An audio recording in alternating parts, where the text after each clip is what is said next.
Since I started here in the US in 2005, always the first thing to talk about is Mexico is known for tacos, tortas, beaches, music. I'm talking about Mexico, but if you put together all the countries in Latin America, you're looking at a huge amount of people. Countries like Mexico had presence of global companies over the years. They also have large telecom, large banking, large insurance. Everything you can think of in terms of industries, it's there.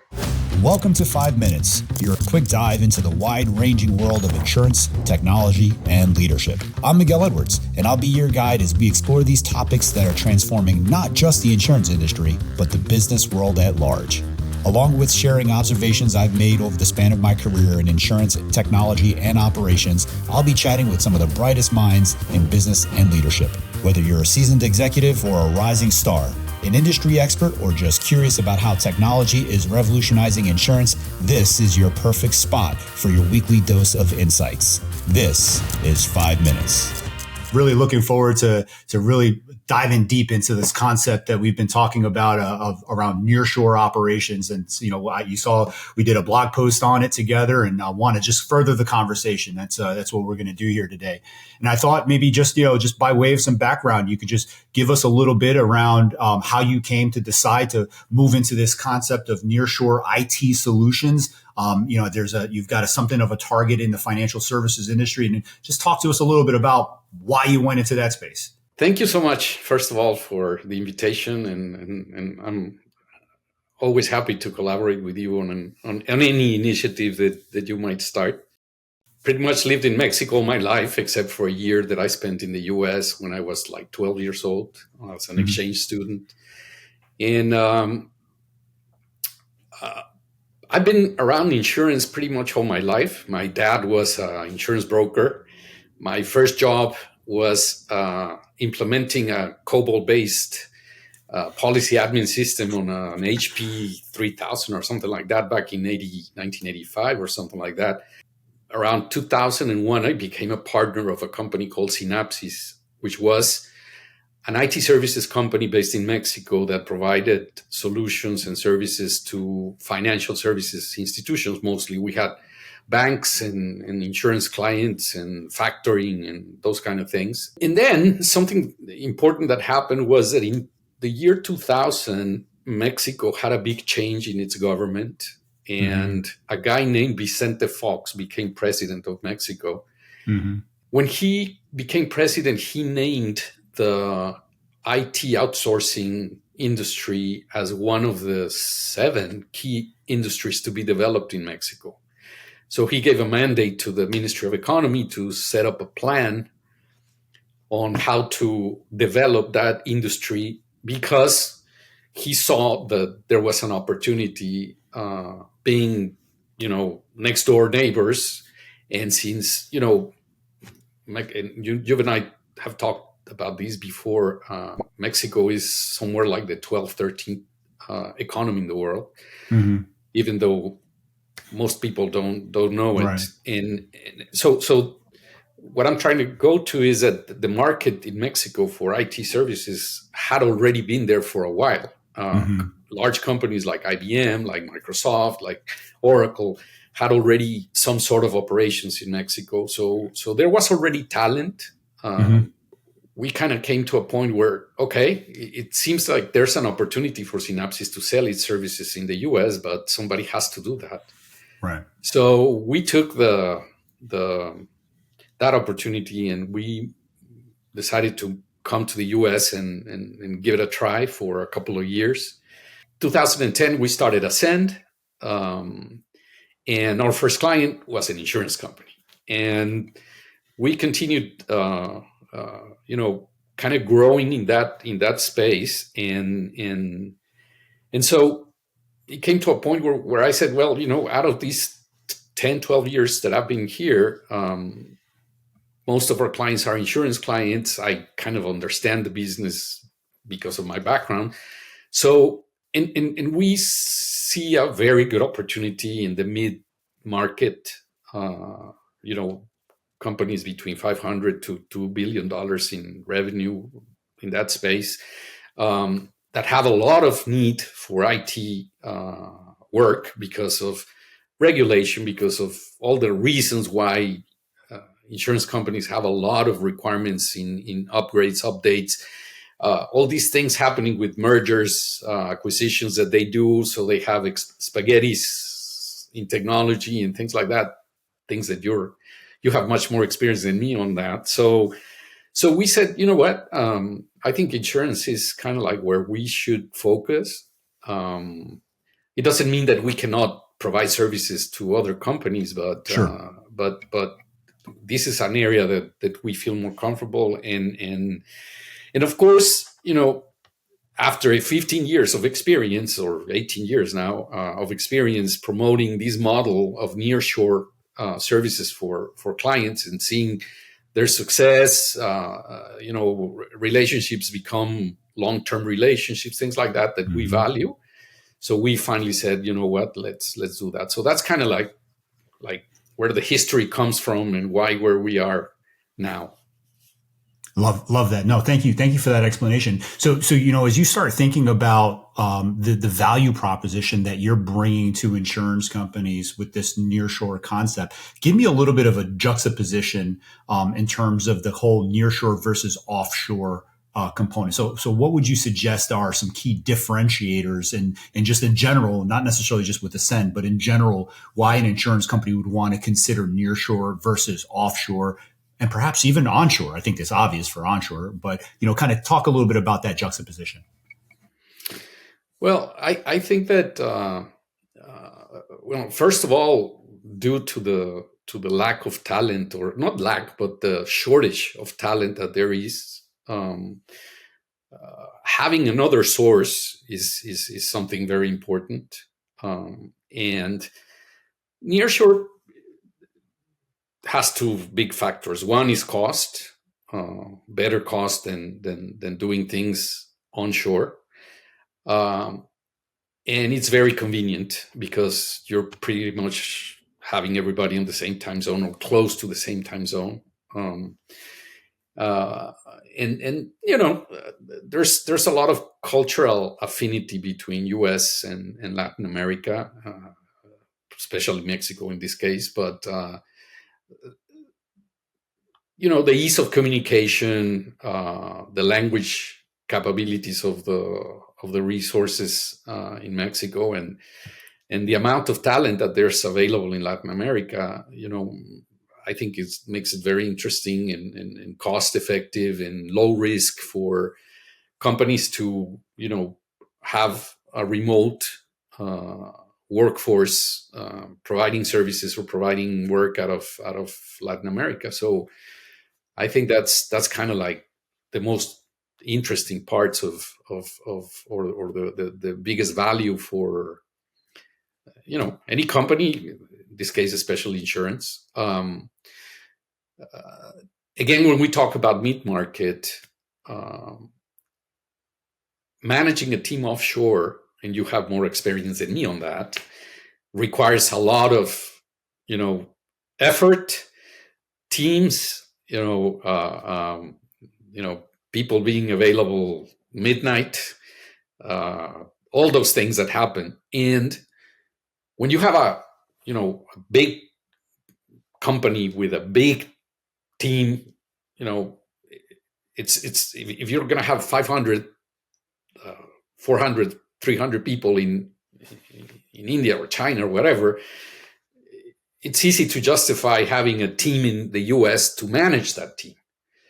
But when you're looking at teams of 20, 30, 40 people, having a layer of people to manage that, it becomes like a very difficult thing to do. So when again you have the resources in your same time zone and they're able to join the calls, to join the meetings, to even to travel or whatever, makes it much more easy to manage. I remember when we first chatted, and you actually introduced me to the concept of nearshoring. I was, very, very familiar, obviously, with offshoring. I had offshore teams, and I remember being up late at night myself, on calls with people just so that I could be on their time zone. But you introduced me. And I also too remember the conversation. And I got to admit, I'm a little embarrassed about how naive I was in that conversation. I don't know if you remember, but I was worried about things like language, like political risk,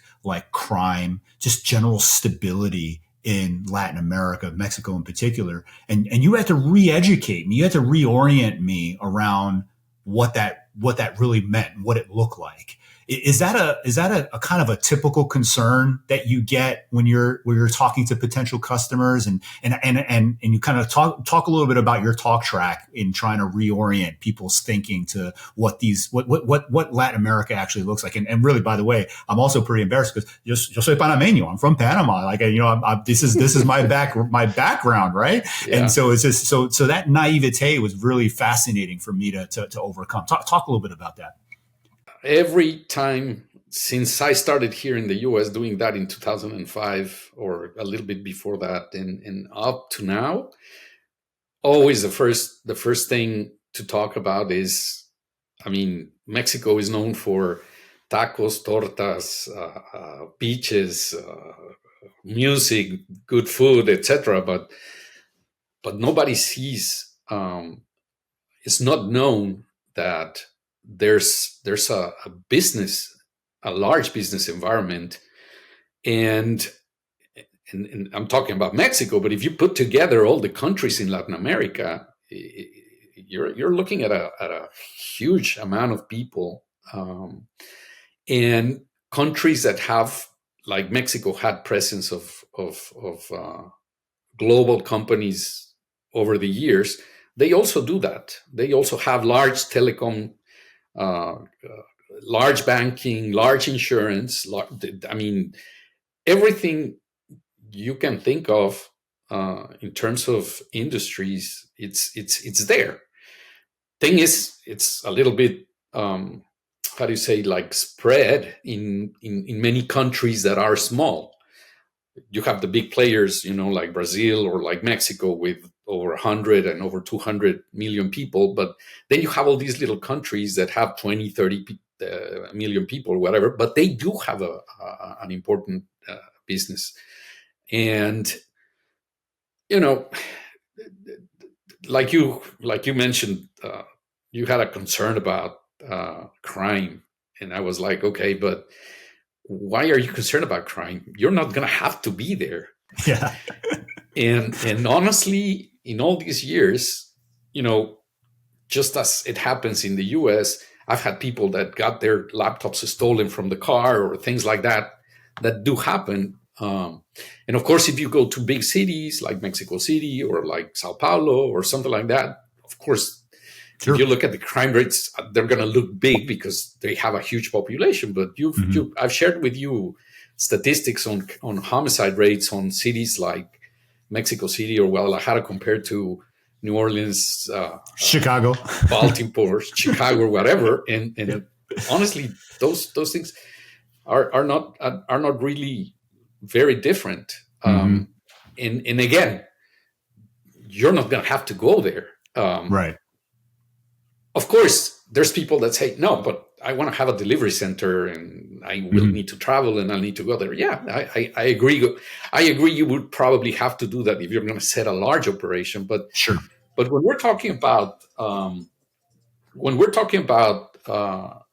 mid-sized projects, and with the experience that now we have after COVID and with the availability of all these tools to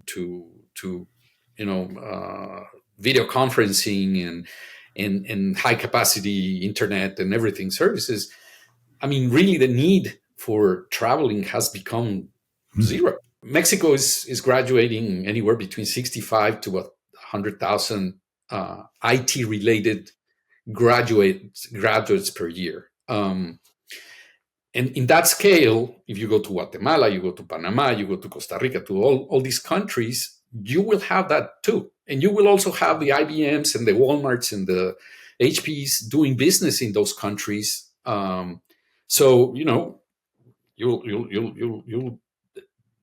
you'll find great talent.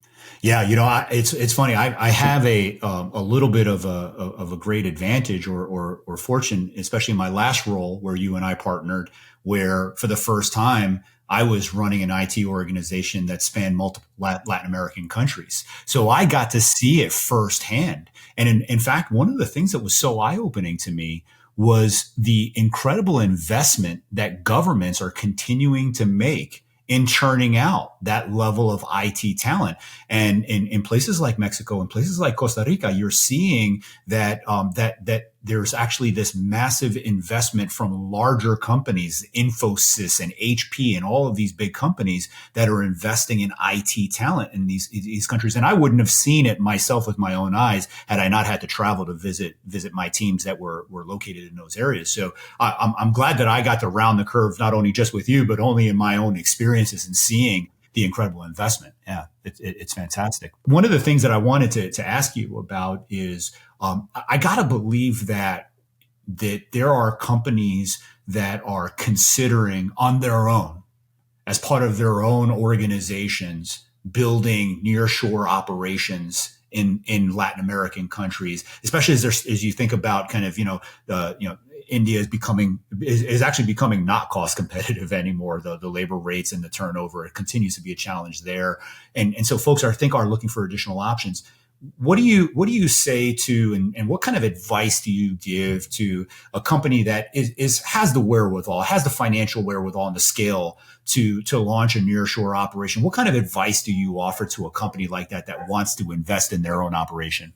It's got to be an initiative that brings all the different areas of a corporation into the project, into the idea. So you need people on the legal, on the HR, on the finance. It's if you're going to set an operation, pretty much you have to set up a legal entity, and that legal entity is going to have to be tied to you. So Right.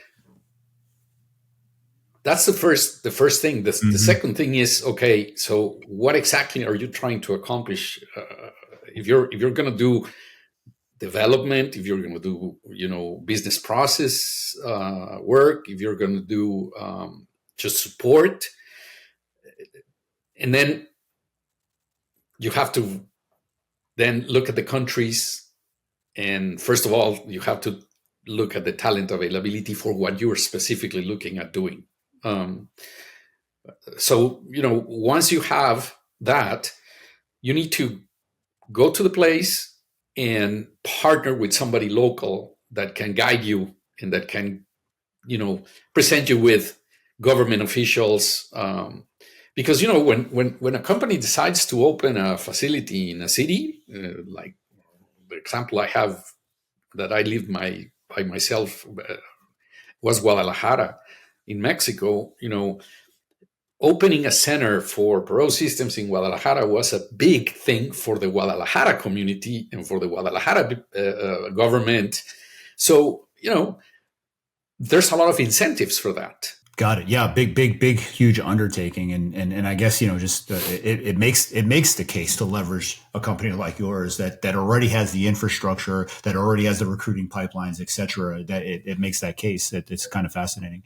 As you think about the future, and you think about the future of IT trends, the future of insurance. What are you seeing, and what are you preparing for in your organization to be ready for that future? What types of things are you watching out for? Well, I mean, I think that there's no question about how much the needs for people, for talent, are growing continuously, and the pace that the world is generating IT talent is far away from that. So I was looking at a study done by Korn Ferry, and they're predicting that by 2030 there's going to be a shortage of about 85 million jobs worldwide. So once again, I think that for companies to consider where are you going to get the talent from. Having the nearshore strategy as part of your toolbox is going to be very important to mitigate the problem of not finding the talent. On our end, what we started doing pretty much 12 months ago, 13 months ago, was we were very Mexico centered. And we started, sourcing some positions in countries like Peru, Ecuador. Even you've heard this before, Venezuela. And the results are very good. Lately, we're talking to people from Uruguay, from Argentina, from Colombia, from Panama, and so I guess what we are recommending people to do, which is adding nearshore as something you are capable of doing, we are doing the same. Yeah, got it. So along those lines, as you're looking to source talent and I guess diversify what that looks like, everyone's talking about AI. And everything is AI, right? And to what extent are you thinking about certain technologies and specializations, and how's that factoring into your business strategy to kind of keep up with specific technology demands and certain skill sets? Is that play into your roadmap at all? Platforms that have shortage of talent in the US are going to have shortage of talent right everywhere. So in our case, we are trying to learn more about the business of our clients and learn more about what they're trying to do.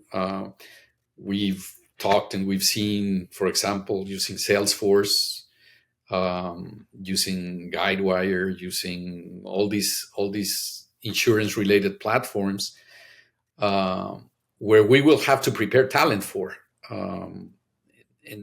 But again, it has to be based on what we see our clients are looking for, are looking into, or need to do. So it's always challenging to go into a nearshore model, trying to get cutting edge technology, because cutting edge technology usually starts here.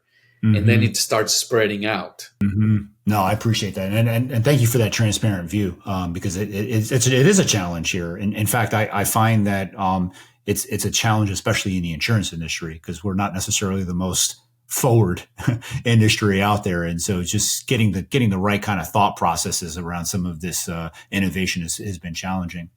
Share with me, Danielle, if you could, a success story. Talk a little bit about, obviously, if you can, if you can't, that's fine, around naming the customer. But talk a little bit about, in broad terms, a challenge that a customer came to you with, and how you solve that problem for them using the capabilities that you bring to the market.